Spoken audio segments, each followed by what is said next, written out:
தெளிவாக கவனிக்க வேண்டியது என்ன, 2011 சட்டமன்ற தேர்தலில் ஜெயலலிதா அவர்கள் தேமுதிக கூட்டணி வச்சு பெருசாக வெற்றி பெற்றுட்டாங்க. வெற்றி பெற்ற பிறகு ஓயலை, அதுக்குள்ளேயே கூட்டணி பிரிச்சுட்டாங்க. தேமுதிகவை தனியாக உடைச்சு விட்டாங்க, அவங்க தனியாக தான் இருந்தாங்க. அப்போ உடனடியாக உள்ளாட்சி தேர்தல் நடத்தி பெரிய அளவில் எல்லா உள்ளாட்சி பிரதிநிதிகளாகவும் ஏடிஎம்கே காரர்கள் கிட்டத்தட்ட ஸ்ட்ரைக்கிங் ரேட் 70-80% வச்சிருந்தாங்க. பின்னாடியே கூட்டுறவு தேர்தலை நடத்தி கூட்டுறவு தேர்தலில் ஃபுல்லாக கூட்டுறவு சங்கங்களை பூரா கைப்பற்றி வச்சிருந்தாங்க. கண்டோன்மெண்ட் எலெக்ஷன் உட்பட எல்லாத்தையும் கைப்பற்றி வச்சிருந்தாங்க. இதனுடைய தொடர்ச்சியாக டக்குன்னு 2014 தனியாக நின்று அடிக்கிறாங்க.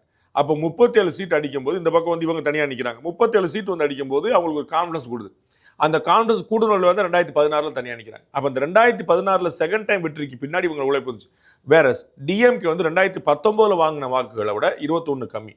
21 வாங்கின வாக்குகளுடைய 1000 ரூபா காசு பெற்ற பிறகு வந்த 2024 தேர்தல் வாக்குகள் கம்மி. அப்போ அவங்களோட பெர்சன்டேஜ் கம்மியாகுது, அவங்களுடைய ஓட்டு கெயின் கம்மியாது, அவங்களுக்கு விழுகிற ஓட்டு கம்மியாது. அப்போ இவர்கள் ஒரு ஆன்டி இன்கம்பன்சி பீக்காக இருக்கு பார்க்குறோம். நம்ம திருமாவளவர்கள் சொன்னதான் சாட்சி. அதுக்கு தேர்தலுக்கு பிறகான எப்படியாவது பாஜக உள்ள அவர் இன்னைக்கு கமிட் பண்ணியிருக்கிறார். நம்ம நேற்று சொல்லியிருக்காரு, நம்ம செய்தி போட்டுக்கிறோம். பாஜக அதிக தொகுதியில் போட்டியிடுகிறது, எப்படியும் அவருடைய வாக்கு வங்கி அதிகரிக்கும். அப்போ பாஜகவுடைய பிரசன்ஸ் ஸ்ட்ராங் ஆகும் அப்படிங்கிறாரு. நான் எம்எல்ஏவா நிற்க போறேன் அப்படின்றார்.